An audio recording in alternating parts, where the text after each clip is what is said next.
finishing Robert Jordan's Wheel of Time, of which the final book spent, I believe, something like 15 or 18 weeks on the New York Times bestseller list earlier this year. I also write a large number of various sundry fantasy novels of my own, both for teens and adults. Yes? Now, what's your inspiration for getting into that business? Unlike a lot of writers, I wasn't a reader when I was young. You'll talk to a lot of them, and they'll say things like, oh, I started writing my first book when I was 2, or, you know, in the womb, I was composing my first great epic. I hated books. I was one of these teenage boys who's like, books are just awful. People kept trying to give me books and said, oh, you'll love this one. They're always about boys who had pet dogs and then the dog dies. And I'm like, these book things are boring. I had a teacher in 8th grade whose name was actually, this is true, Miss Reader, coincidentally, and she got the right book in my hands. It was one of these fantasy novels. And I loved the thing. I couldn't believe it. I read this whole book. It was so imaginative and so exciting and so interesting. It was called Dragon's Bane by Barbara Hamlin. And I came back to my teacher the next day and I'm like, people write books about dragons? They aren't all about boys with dogs that die? And she's like, yeah, there's a whole lot of them. I kind of discovered myself in this genre, and it sounds kind of silly, right? I mean, it's fantasy novels, but I found myself in these books, and having a drive, having a passion, something I wanted to do, changed everything about me. I started getting better grades. I had a drive. I decided I wanted to be a writer. It was all this, like, you know, wonderful self-actualization sort of stuff, and that's when I made the decision. I went to college and started writing books, and I ended up writing 13 before I sold one, because I was really bad at this, because if you can imagine someone who didn't read a lot when they were a kid and just suddenly decided they wanted to be a writer. But I eventually, worked a graveyard shift, writing books overnight, front desk at a hotel, and wrote a whole ton of them, figured out this process, and eventually managed to get published. Yeah? So for your fans who only know you so far from your Wheel of Time work, what would be one of your books that you would recommend they start with? I usually point them one of 3 places. Can I pick 3? Sure. The one that people usually I send them to is called Mistborn, which is M-I-S-T-B-O-R-N. It is a trilogy. It's got about 1 million copies in print, so it's been pretty successful. It's finished, and it's the story of what happens, you know, if a lot of fantasy stories, we go back to the same theme, the same one that happened you find in Star Wars. It's a great classic story about the young person who goes on a quest to defeat the dark evil, right? And this is the story of what happens if that happened and then he lost. What if Harry Potter got in the end of those books and Voldemort had said, thanks, kid, but I'm going to kill you now. And they killed him and took over the world. Or what if Sauron, you know, Frodo was walking up with the ring and he said, thanks for bringing my ring back. Killed him, took over the world. What happened if the hero fails? This takes place in a world where the hero did fail. And that happened 1,000 years ago. And now it's about a gang of thieves who decide, all right, those prophecies, those were bunk. That hero guy didn't save us. Let's try this our way. Let's try and rob the Dark Lord silly, use our newfound wealth to bribe his armies away from him, destabilize the economy, overthrow everything, and then run away gleefully rich. So it's kind of a fantasy heist novel. Kind of if you mashed Ocean's 11 up with Lord of the Rings. I also mentioned Warbreaker, which is a standalone epic fantasy, and I mentioned that one because it's free on my website right now, just for download. You can just read it, so the people who don't want to put up front money. And then my newest release that I think is pretty awesome is coming out in September. It's called Steelheart, and it is the story of what happens if people in our world started gaining superpowers, but only evil people got them. I came up with it. I was driving on the road one day, right? I'm driving along, and someone cuts me off in traffic. And there is this immediate thought, I'm like, you are so lucky I don't have superpowers because I'd blow your car up right now. And I was horrified, right? I'm like, I can't believe this is inside of me. This sort of, oh man, I would really do that. I can't be trusted with any sort of supernatural powers. We write all these stories about people who get these things and then they're all saints and they save the world and things. What if that didn't happen? What if, you know, someone got the powers of someone like Superman and said, wow, this is awesome. I'm going to be the Emperor of Chicago now. What could we do? So it's about a young man whose father was killed by Steelheart, the Emperor of Chicago, and he wants to fight back, so he joins a group of freedom fighters who, what they do is they assassinate these people with superpowers. They're just normal people. The only way they can fight back is they find out what the weakness of the supervillain is. Everyone has one. They come up with an elaborate trap and they assassinate him. And he wants to join this team. And so it's really fun, kind of action-adventure story about the idea of there being no heroes, only villains. So there you go. All right, yes? Once you have an idea, what is your writing process like? It's different for every book. A lot of times, you'll have that one inciting idea that's so cool, but that alone usually doesn't make a book work. And so I will usually let that simmer in my brain for a while, and it'll bounce around with other ideas. And I kind of describe it like you've got atoms bouncing around that sometimes will react with other atoms and form a molecule in an interesting reaction. I'm waiting for those ideas. Like, you know, Mistborn, I had this idea of, hey, what if the hero lost? What if the Dark Lord won? And then I thought, wow, that's a really depressing book to write, right? I can't read that book. That would be an awful book to write because, you know, if you have this kind of standard classical story and you wrote your way through to the end and then the hero failed, well, the people who want a twist on that idea would never get there because they'd be bored. Because they're like, yeah, I've read this book 1,000 times. And the people who love that classic idea would hate the ending. And so I had to wait until this idea of my love for heist novels. I love, you know, just things like Sneakers is like my favorite film ever. I don't know if you guys know that one. But modernly, the Ocean's 11 films. But, you know, just the Sting, this wonderful sort of heist novel classic trope. And I thought, I have not seen this done really well in fantasy. Other people I've since found out have done it very well, but I hadn't read one of those. And the idea of mashing that into the fantasy novel is really where the book started to come together. So often I will write all these ideas down. I'll have a great idea for a character or a setting or something like this, and I'll wait until they react together and form something awesome. That's when I know I have a book. Usually at that point, I start up what I call a book guide. I open up a new document, I say plot, setting, character, and I start writing down all my ideas. I go to my file that has all of these other random ideas I've had over the years and see if any of them do cool things with this. And then I outline. And I usually outline pretty extensively before I write. Yes? Once you have like your outline all set, how long does it usually take for you to start to finish to start writing it, like write the meat of the book? Basically? Right. How long does that normally take you? It depends on how long the book is simmered. If I've had a lot of time for it to work in my unconscious, it can go pretty quickly. It can be like a 2 or 3 month project. That's not usually the case. I would say on average we're taking between 8 to 12 months to write a book. I just finished the sequel to The Way of Kings, which is my big epic fantasy series. They're thick and awesome. And that one I started writing right around July, August of last year, and I sent in the first draft in June of this year. So that took about 10 months to get a first draft done, and there'll be several more months of revisions before it's ready. Yeah? I'll be able to comment again. Now, being a writer with all the computers and stuff out today and how some of them crash sometimes. Yes. Have you ever been in the middle of writing down a really good idea?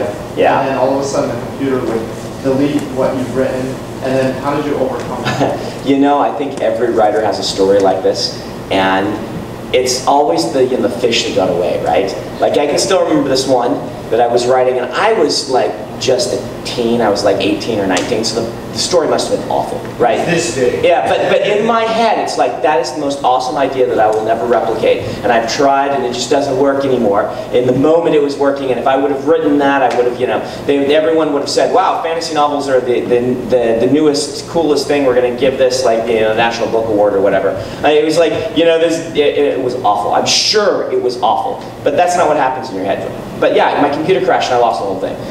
And that's when I realized that I needed to take advantage of the other aspects of technology, the backing up process and these things. And since then I've been very, very cautious about making sure I back everything up. Nowadays it's actually way too easy because you have things like Dropbox. And I just use a Dropbox account that just auto updates to their server and then to my other computer and my assistant's computer. And so I always have 3 copies of everything. And then Microsoft Word's auto recovery and all of this stuff. Nowadays you don't even have to worry about it, but there were those days. I remember also one time when my hard drive went out on me and I hadn't backed up in a long time. And that made me feel like, that was later on, I was like 25, and there were like 2 or 3 books on there. Early ones I printed off, but the one I was working on the moment, it was like half a book. And that's when, you know, I actually removed the hard drive from the computer, and I was like praying so hard, and I like blew on it. Because, you know, sometimes you take, I put it back in, and it worked for like 15 minutes, and I got everything on a disc, and then it crashed again and never booted again. So someone was looking out for me, and I felt really stupid. And so from then on, I was very sure to back up to thumb drives and things like that. Yeah. So now, you said you took it out and you blew on it. So I mean, you're also a video gamer? Apparently, yeah, I had an old Nintendo. Yeah. No, I think that must be where the instinct came from. Those many years of trying to get Zelda to work again. Like, just come on, Zelda, come on. I bought the first generation Nintendo. My dad sent me on a trip to visit my uncle, right? And he gave me $100 or whatever it was, maybe it was 200 bucks. He's like, use this for your food and things. And then of course my uncle wouldn't let me pay for anything. So I just let him buy everything. It was, I went on a trip, I was living in Nebraska, I flew out to Utah, so it was a good distance away. I was 11 years old, and I just kept that in my pocket. And then at the end of the trip, my uncle said, well, is there anything you didn't get to see? Probably thinking, hey, museum or whatnot. And I'm like, well, we go to the mall, I've got $200, and I want to go home with a Nintendo, because if I go home with the $200, they'll ask for it back. So I flew home with a Nintendo, and my parents were not terribly happy that the money they had given me to be used on for food and my stuff like that with my uncle became a Nintendo. But yep. There's a question over here, yeah. Yeah, were you a fan of the Wheel of Time before you, did you have any knowledge of it, or did they just contact you like out of the blue? Yeah, I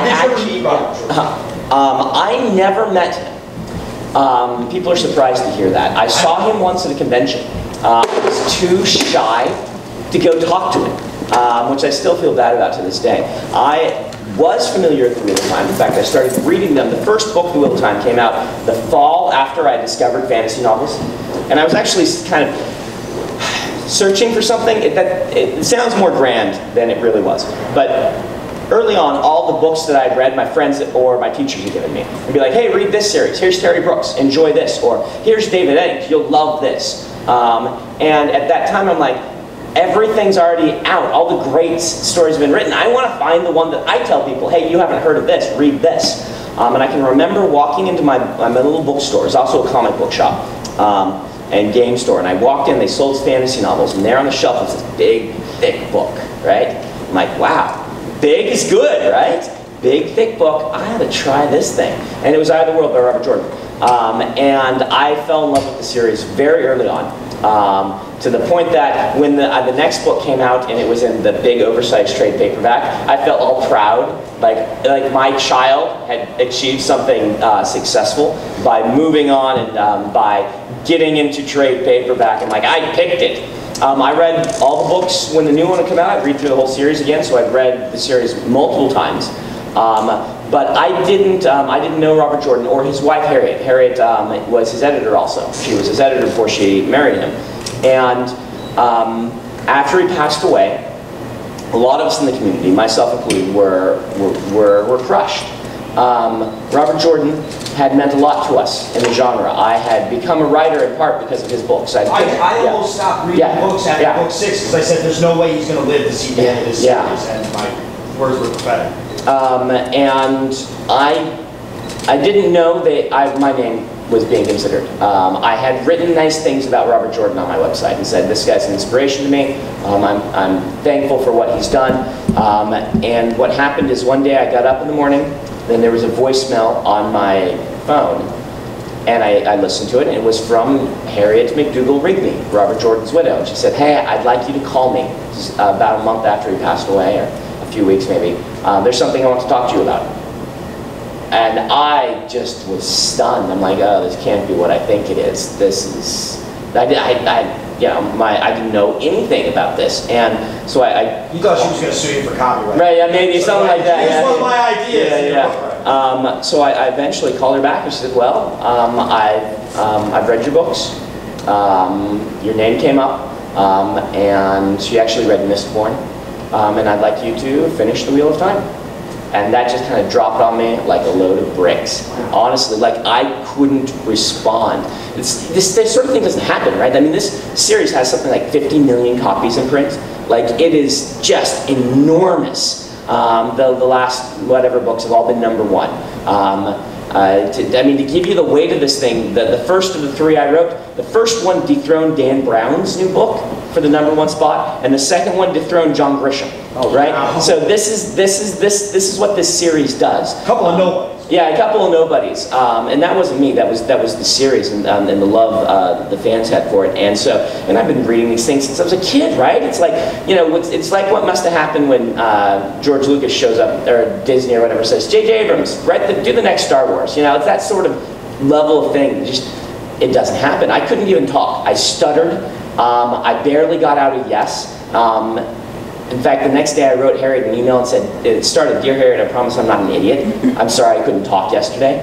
But it was this incredible, amazing honor mixed with this daunting, horrible task, right? Where I was horrified. I'm like, well, horrified is the wrong term. Terrified? I was like, what am I doing? If I screw this up, I am ruined. The fans, I know them. They're going to find my house, and they're not just going to burn it down. They're going to, you know. You know us well? Yeah, yeah. It was terrifying and wonderful at the same time. And I got to kind of walk into, imagine walking into Da Vinci's workshop, you know, a couple weeks after he passed on, and everything is there as he had been working on his new projects. And that's what I got. I got all the notes and everything that Robert Jordan had, and it was an amazing experience. It's like I got to sift through these things, and they wanted an actual writer, not, well, I shouldn't say actual writer. Ghostwriters are actual writers too. But they wanted someone whose name would go on the cover because it wasn't finished enough. That they, you know, if there'd only been like a chapter or 2 left to write, they could have hired somebody behind the scenes, finished it up, but there was a lot to do, so they needed an actual writer. And so it wasn't just following an outline. He didn't have an outline. It was his collection of notes with thoughts and musings more on the series and on the last book than telling me what to do, mixed with some scenes that he'd written, mixed with some Q&As with his assistants, and kind of this, you need to take this and create an ending from this series using the way he talked about it in the series, and his thoughts and goals and feelings about it, without having a whole lot of direction on exactly what you're supposed to do. It was amazing. All right, right here. There are some hardcore Wheel-of-Time fans, yes, that say that the last 4 books that Jordan wrote were not as good as his earlier works, and that the reason they continued reading it was because you gave it a renaissance. How do you feel about people about those hardcore fans that that think that your last 3 that you worked on with his notes were actually better than the last 4 that he wrote himself? I think that a lot of fans are not taking into account the energy I got in the books I wrote for it being the ending. There is a natural momentum to when we start wrapping things up.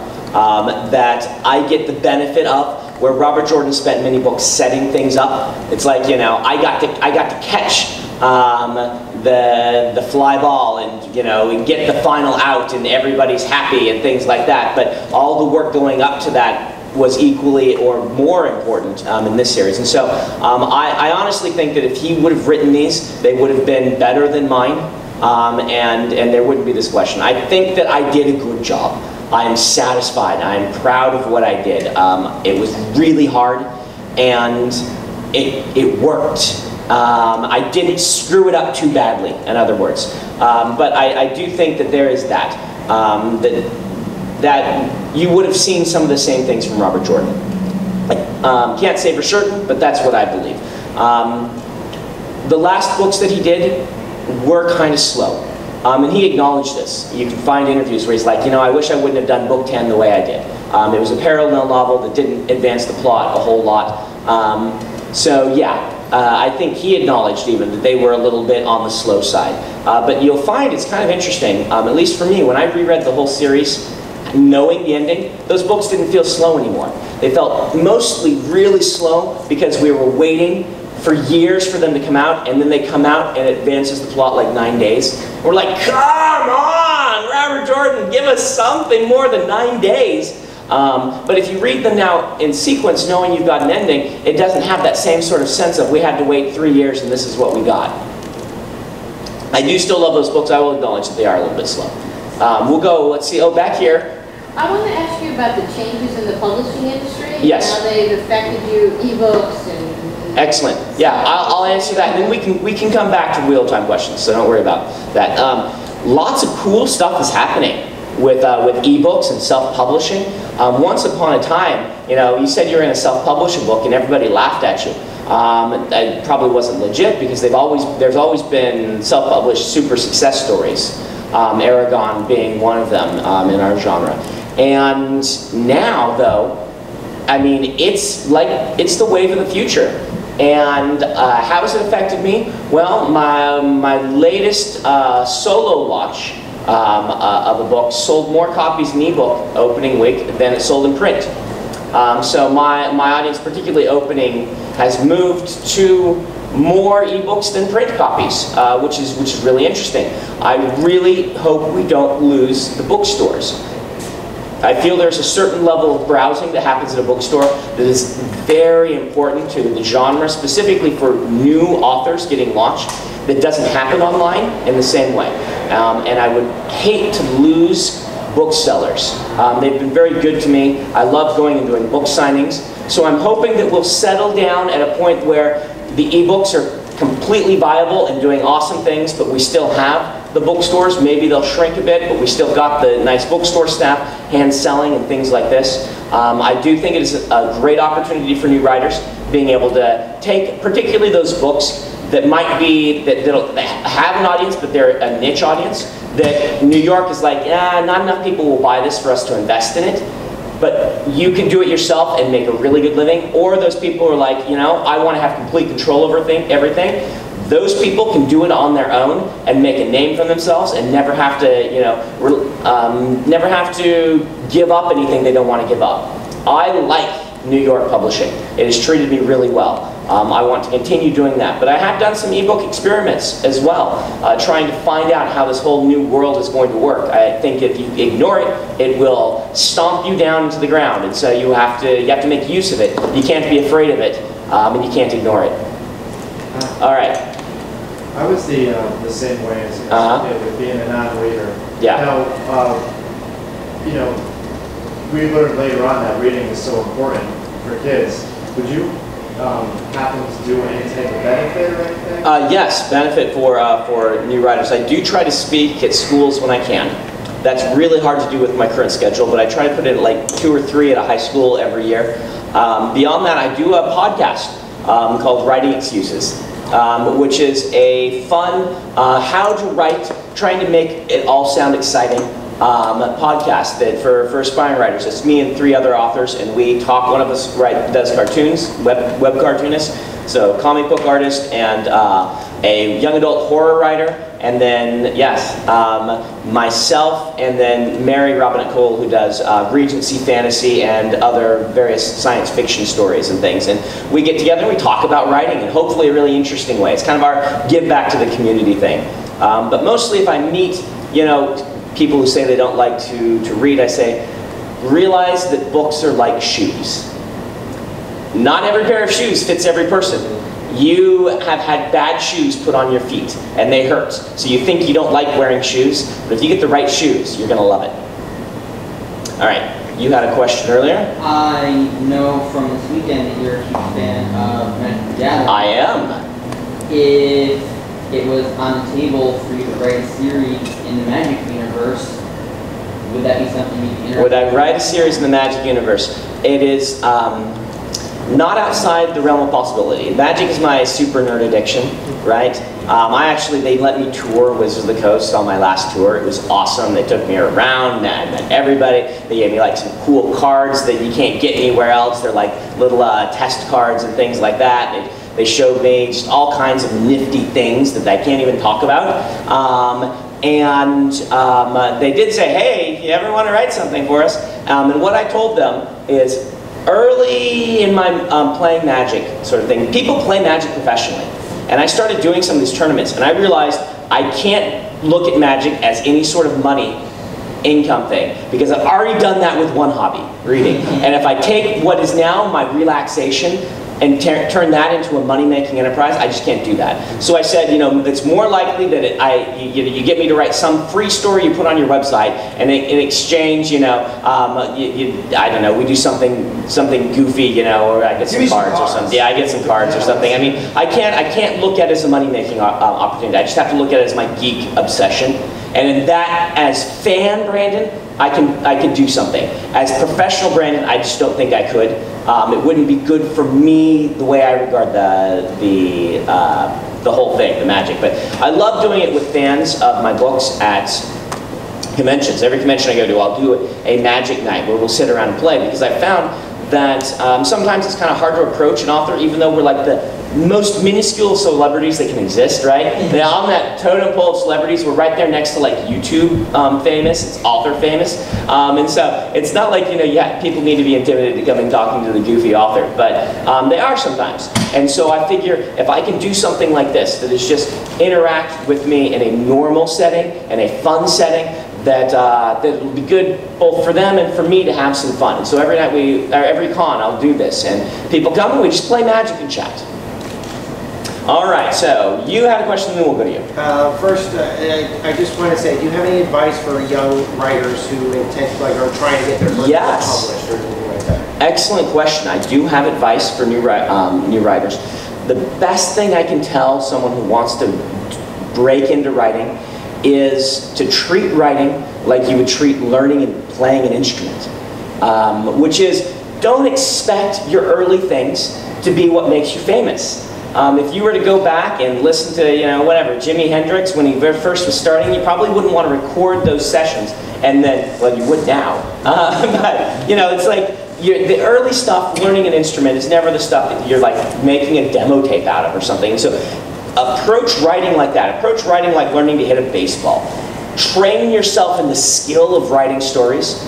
Don't sit down and take this one story and say, I have to create an opus. Say, I'm creating a writer yourself, and practice a lot. And if you do that, then you won't get too tied to any one project. You'll be willing to let that project go. You'll be able to just train yourself as a writer to get better and better, and you will start producing incredible things. Too many people stress about, I need to have the perfect idea or the perfect story, and that's not the case at all. What readers are looking for, what editors are looking for, is someone who has the skill to turn even a bad idea into a great story. So you will have good ideas. So write some of these things and then take your good ideas and turn them into fantastic stories, but train yourself to be a writer. Really good advice. As you said, you're a big fan of the Wheel of Time. Yes. As a fan of the Wheel of Time, I could imagine this would disappoint me. Yeah. Was it disappointing to write the ending and not to be able to just go to the store, pick the book up, and read? Like, you knew what it was. Like, that had to. I would have said no for that reason alone. No, I want to read it. I don't want to know it. And that's so it was a consideration. I actually wrote about it on my blog soon after, you know, when the first of mine came out. And I wrote a blog like, I'm the only one who doesn't get to read a new Wheel of Time book this week. In fact, I'm tired of this book that came out this week. I've done 13 drafts. I'm really tired of it. I don't want to even hear about it, let alone, because that happens with every book that you write. And so, yeah, that was a slight consideration, but not a big one because I'm a writer. The opportunity to work with Robert Jordan's notes just was incredible. And beyond that, I got to, in 2007, so 6 years ago now, I got to fly to Charleston, meet Harriet, and she picked me up at the airport. She drove me to her house, Robert Jordan's house. I walked in the door, and she said, do you want some dinner? We've got some. 6 years before everyone else got to read it. Well, more like 5, because it was December 2007. The book came out in January, but that was amazing. Then I couldn't talk about it, which was awful. But it was amazing. Just tell anybody, like even personal friends? Like I was able to tell 3 people. My wife, my agent, and my assistant. Because these 3 people had all been included in the NDA that we signed. They were contractually included. Gotcha, right. So they could look at it. My wife didn't want to. She wanted to read the book when it came out. You're like, if I'm suffering, you. Yeah. Well, yeah. And so she actually didn't. She waited She waited for the book to come out till it was done and read it. She's a fantasy fan. She had read the Wheel of Time. Yeah, get the book done. But she doesn't like spoilers, so she wouldn't let me. I could talk about a book after when I was working on that book. I could talk about it with her, but I did 3 of them. She didn't want to hear what the actual ending was. She wanted to read it herself.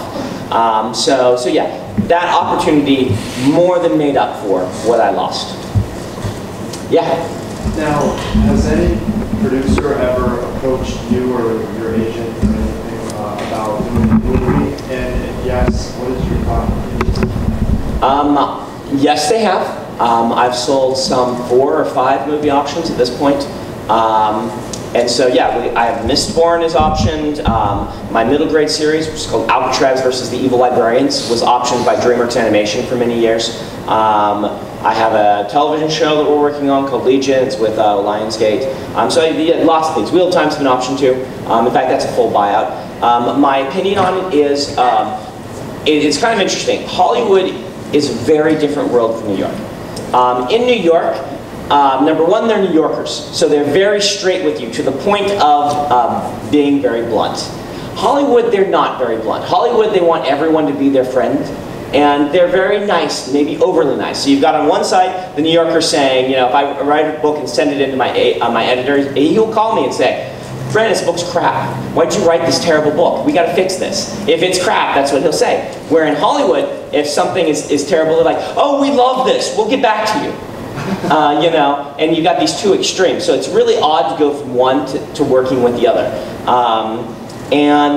So there is that. Though I've got this sort of sense that my favorite book-to-movie adaptations were the ones that were adapted heavily. I feel that they're different mediums, and the best adaptations happen when someone's in charge of the project who understands film but loves the books, and you end up with a film that evokes the same feeling as the book, but does what a film can do, rather than just taking a book and filming it scene by scene. There's several really heartbreaking movies to watch because they remained really faithful to the book, filmed it scene by scene, and the movie is boring as all get out, because the pacing of a book doesn't work for a film. And so I've got this sort of, yes, I want them to be true to my book, but I know they have to adapt, otherwise it's going to be a boring movie. And so it's about trying to pick people you think are passionate about the books, but also understand the adaptation process. And that's hard. I don't know the industry well enough to pick the second part, but I can pick the first part. I can talk to people, and I've chosen people that I feel really understand the projects. Yes, we'll go here and then there. And follow up to this question, would you ever consider writing a screenplay or something that you've written yourself? Right now, no. I will do it for fun. Writing a screenplay, it's like in golf, where there's the long game and the short game, and I'm good at the long game, but I've never practiced the short game. So no matter how good I get at the long game, I'm not going to win any tournaments because I can't putt. And I don't need to, right? The different skills that are similar, writing screenplays is a different skill. Now, I could spend a few years training myself in that, but I wouldn't want my lack of skill in screenwriting to jeopardize a great adaptation. So, yes, I would love to collaborate with a screenwriter, try my hand at some scenes and see what they say, but at the end of the day, I want someone who's expert at what they do what they do well, and I'm kind of just going to stay focused on what I do well. Now, you had a question that was a follow-up maybe. Sort of a related question. So I'm Nathan with Double Take Productions, and I was wondering, not necessarily a film, as you said, right. If they're going to actually get to your real plot. But something like Game of Thrones, or yes. the HBO series, I mean, that's a lot of work, but it would be probably more accurate. Yeah, I think that that's very encouraging.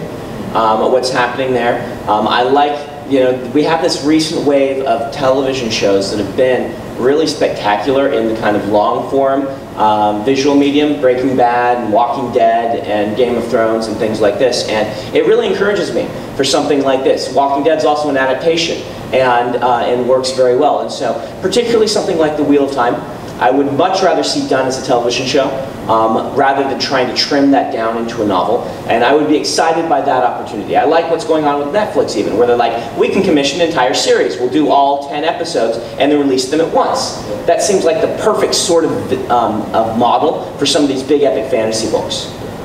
So, Follow up, and then over here follow up. Yeah. And so, 2 more questions. Okay. Okay. I just want to ask, do you feel that, because I had heard rumored that that Wheel of Time had also had the possibility of being made into a TV show Yes. that lost out to Game of Thrones. Do you feel that it That's a rumor. That didn't happen. Okay. Do you feel that Game of Thrones was chosen over what I consider much better fantasy than Game of Thrones due to the fact that Game of Thrones has a lot of nudity in it?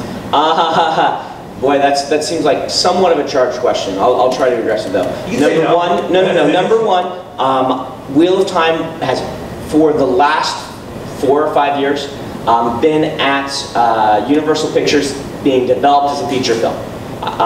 They've had screenplays for a feature film. There was never a television screenplay. The success of Game of Thrones made them say, wow, we should be doing this as a television show instead. And they have now changed modes to be looking at a television show.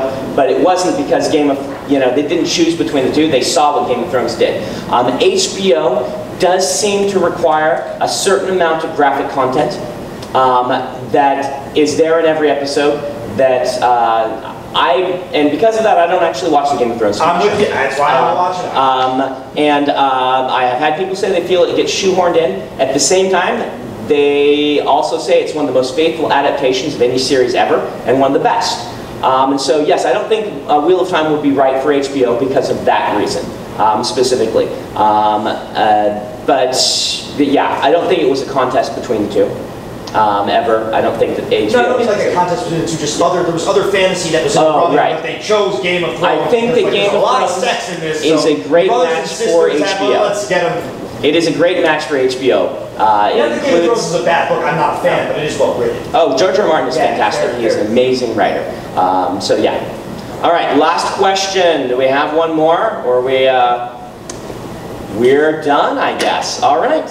There we go. All right.